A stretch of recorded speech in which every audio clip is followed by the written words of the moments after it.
finish before Carita speaks, and I'd like the panel to say a bit about the costs of arbitration as compared with the costs of litigation, because at the end of the day, money is a bottom line and cost is a bottom line. But before I do that, I would like to recognize our distinguished and learned Chief Justice, Dame Janice Pereira. We heard her this morning in a very enlightened and helpful address from the podium, and the fact that she has stayed on indicates her deep and abiding interest in this subject. And I just want to welcome you, especially Dame Janice, and to say sincerely that I think it bodes well for our courts and for arbitration that the person who heads the court has stated publicly and has been demonstrating her commitment, her personal commitment, her commitment as Chief Justice, and the commitment of the court to arbitration. I think it all bodes well. And thank you, Dame Janice, for staying on. We know the court is sitting, but we really appreciate your presence and the weight that your presence brings to this whole process. Thank you. Carita? You wanted me to address cost? Well, and generally anything else in terms of the discussion we had in the last few minutes. Yes. No, I agree with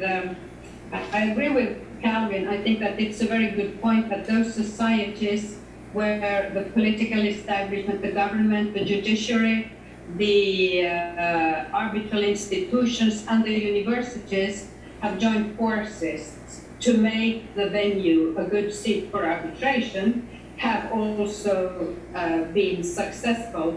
I think from my part of the world, Sweden is one example, Switzerland could be another, also France. So I think that Calvin's point is very well taken. You, Mrs. Chair, you addressed the question of cost, and we have all heard that there is criticism and worry about the cost of arbitration. I think that this, as most of these topics are close to our heart and we can speak at length, but I will only say this. Most studies show that the costs are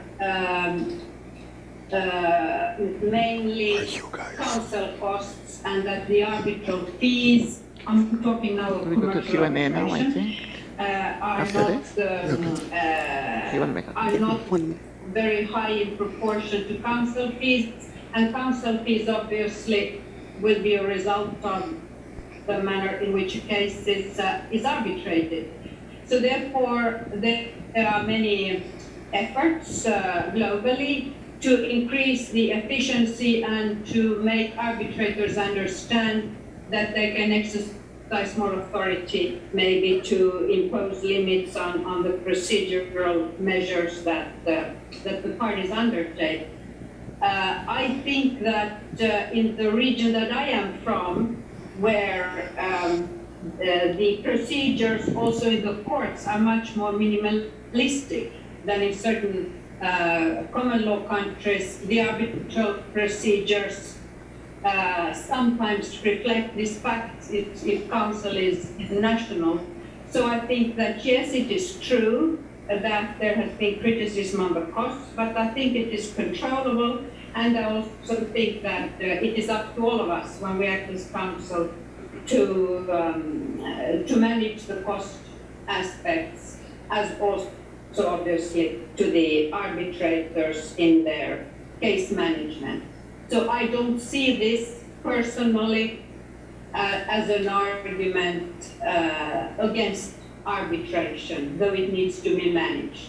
Thank you, Carita. I think we will open up in half a second for questions and comments from the floor and become a little more interactive, but Natalie wishes to make another point. Right, it was half a minute. To underscore what Carita has just said, I think a lot of it, so the first point is managing client expectations. If a client comes to you and says, I want to put an arbitration clause in, or I want to arbitrate because I have heard it is faster and cheaper than litigation, it depends on the dispute. We should all be very aware that if you have a very large, very complicated, high stakes, high dispute amount case, it will not necessarily be shorter and cheaper than in litigation. There are all the other advantages of arbitration that we had mentioned, but that I think should be and should continue to be a key part of the counseling of the client. That said, for all the reasons that we had just mentioned and that Carita underscored, the flexibility of arbitration and party autonomy means that even in those big cases, certainly for the small cases, but even in those big cases, you have the capacity to propose and urge the tribunal to exercise the authority that they already have to streamline the way that they do things, so that you do not necessarily have to have the same kind of arbitration that you've heard other people have, and you can come as close to things that are as efficient, as cost-effective as possible, given the terms of that dispute. Thank you so much. We now invite questions, comments of any kind, and we really are looking forward in the time we have left to full discussion and great interaction. I'm looking for hands, and Mr. Pickering here will assist you with the mic. Doug Jones, can I take up one of the topics that you've recently debated, which is what's needed for council in the region to be effective advocates in international arbitration? Sitting as I do as an arbitrator in jurisdictions around the world, one of the things that strikes me is that in places like Singapore, which has been quite effective in building its caseload, local counsel bring their domestic practice with them to international arbitration to the detriment of their clients. And when two of them combine on either side of an arbitration, it is really quite difficult to produce a process of arbitration which carries the benefits of arbitration. The issue of leaving one's domestic baggage at the door of an arbitration hearing is much more easily said than delivered, in my estimation. And I wonder whether you might have a comment on this.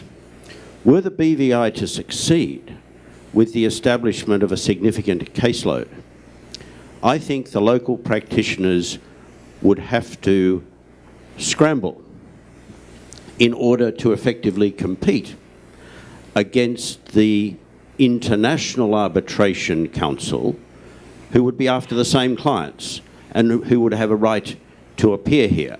And therefore it shouldn't just be easily assumed that you can be one day in court and the next day in an arbitration and deploy the same skill set. Thank you, Doug. That's a very interesting comment. I see Queen's Counsel Ferrara smiling, and I know that a lot of the other lawyers in the room would wish to comment. But I invite any response from the panel first, and any member of the audience to just pitch in and share your response to Doug Jones's comment. I think your comment is well taken. You don't do this overnight. I think training, education, practice is dearly needed. I think that's something that the clients ought to can exercise more leverage over. I think the clients, if you're a client, the lawyers you hire need to have that expertise. And if your local counsel does not have it, you have to find it elsewhere. It's as simple as that. Meanwhile, local counsel need to get up to speed with respect to what is needed to be effective arbitration counsel. Now, I do my part at the university level, and I get my students to begin to understand the necessity of good training, the necessity of good discipline, the necessity of working in the international environment, and which rules and practice may well be different. And so I think this is a process that needs to be employed, and I don't think you can do it overnight. But again, I would throw the ball back into the court of the clients. They need to pick adequate counsel. And that counsel does not necessarily include, for the time being, if there is no adequate counsel locally, then you would have to find it elsewhere. Now, that may add to the costs, I grant you that. But then again, the clients also can work with foreign counsel in terms of capping those costs. And so that it's a process, but I think that is a process that will be improved over time. And I don't think that there's a quick fix to it. I take Doug's point very... Okay. Sorry, no, go ahead. Thanks, Carita. Please, go ahead, Carita.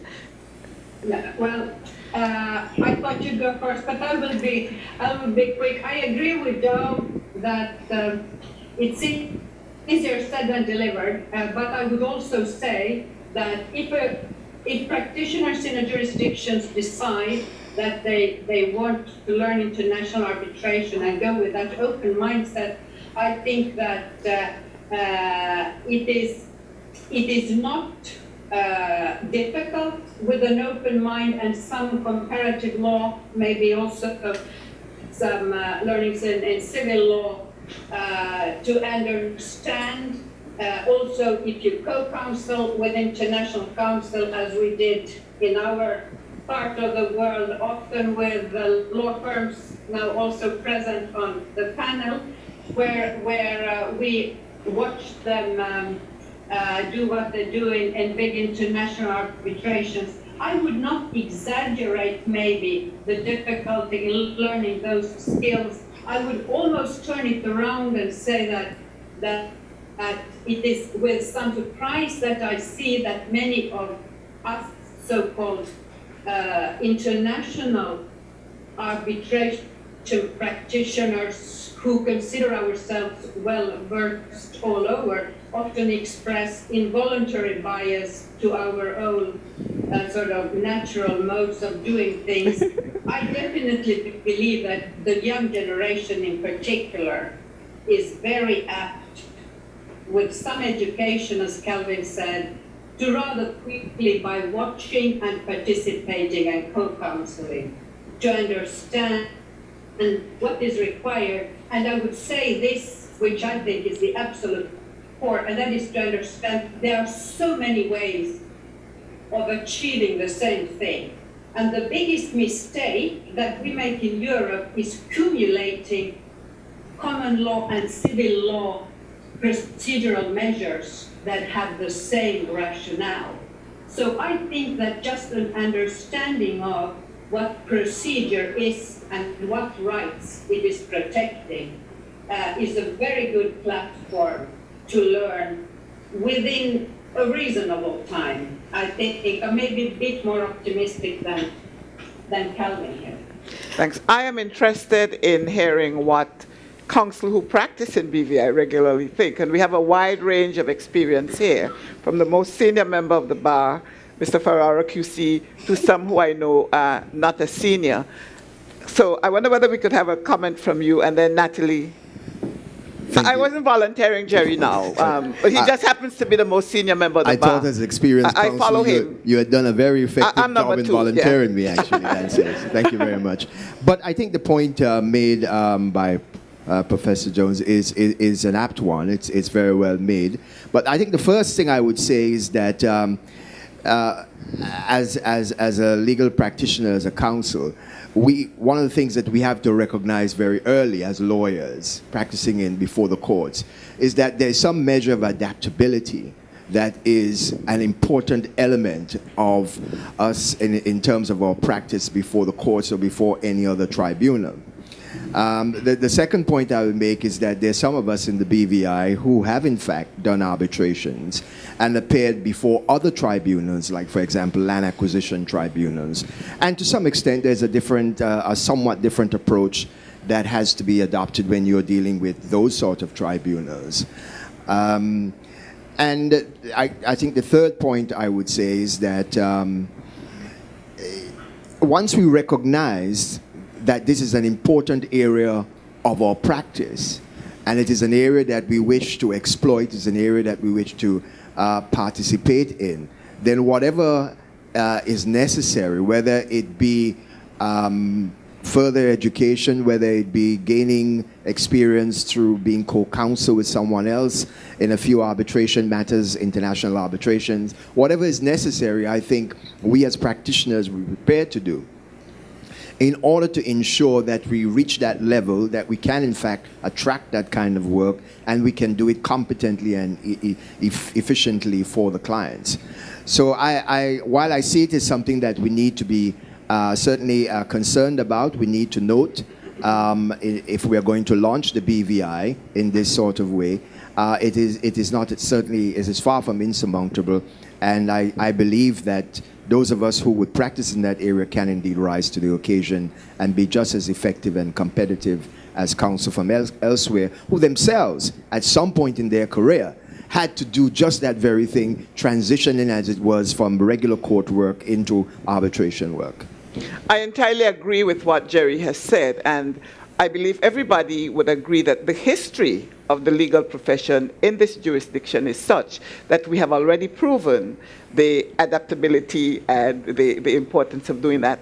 In April, I was with Justice Leon, thanks to him, together in Washington, D.C., at a conference of commercial lawyers.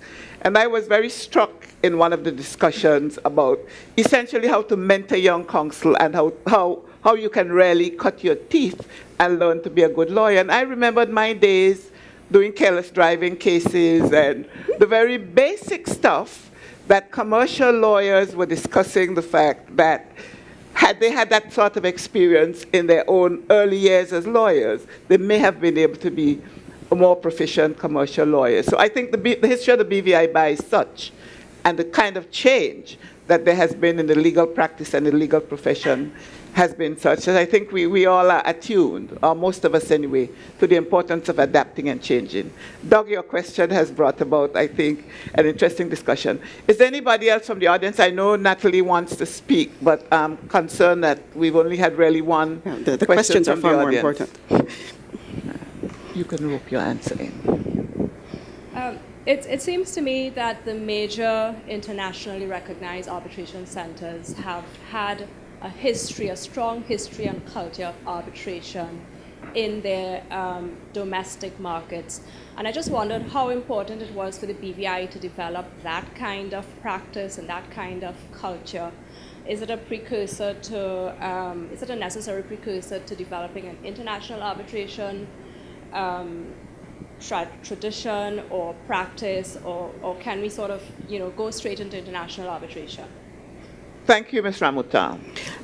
It's an excellent question, and in fact, it dovetails with part of the answer that I would have given to Doug's, I think, intentionally provocative question, which is, if you think of the example of Brazil, we haven't touched on, sort of some of the, sort of prime examples outside of Hong Kong and Singapore of what happens when you have a jurisdiction that takes a considered intention and plan and deploys it excellently to become a regional focus, or certainly domestic focus, for international arbitration.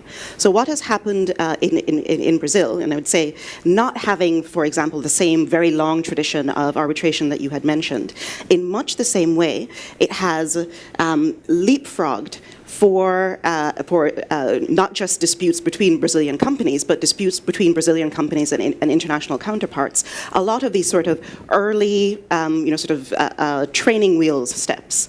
And what you have is the combination that I think you are beginning to have here in the BVI, where you have the necessary legal framework, you will have the courts that will recognize the key aspects of international arbitration and support them, and you will have a bar that has become proficient and increasingly proficient and expert in the distinctive features and practice of international arbitration. The question is sort of how you do that then as a jurisdiction that is seeking to catch up.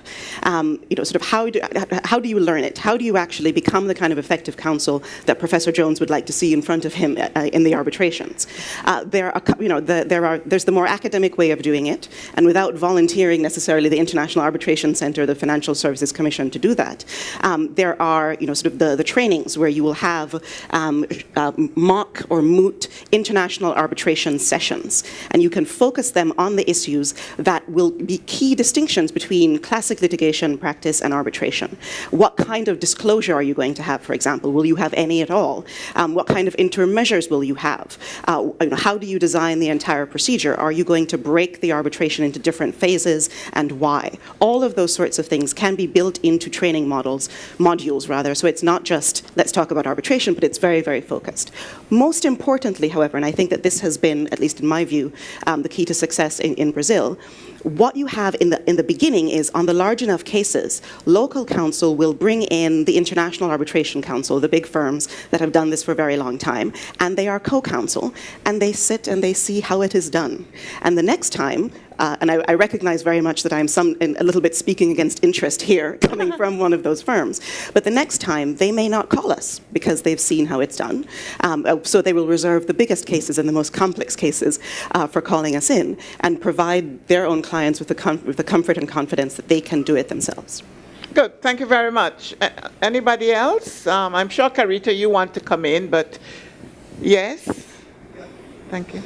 Yeah, picking up on that point, you mentioned Brazil and the parties to arbitration in Brazil as the intra-Brazilian parties, and also perhaps a Brazilian party with an international co-party. I just wanted to get your thoughts on what type of parties you thought would agree to seek their arbitration in the BBI. That's a very good question. Thank you for it. I'm happy to let somebody else speak first without dominating the conversation. Carita, you could come in on that, and Calvin as well.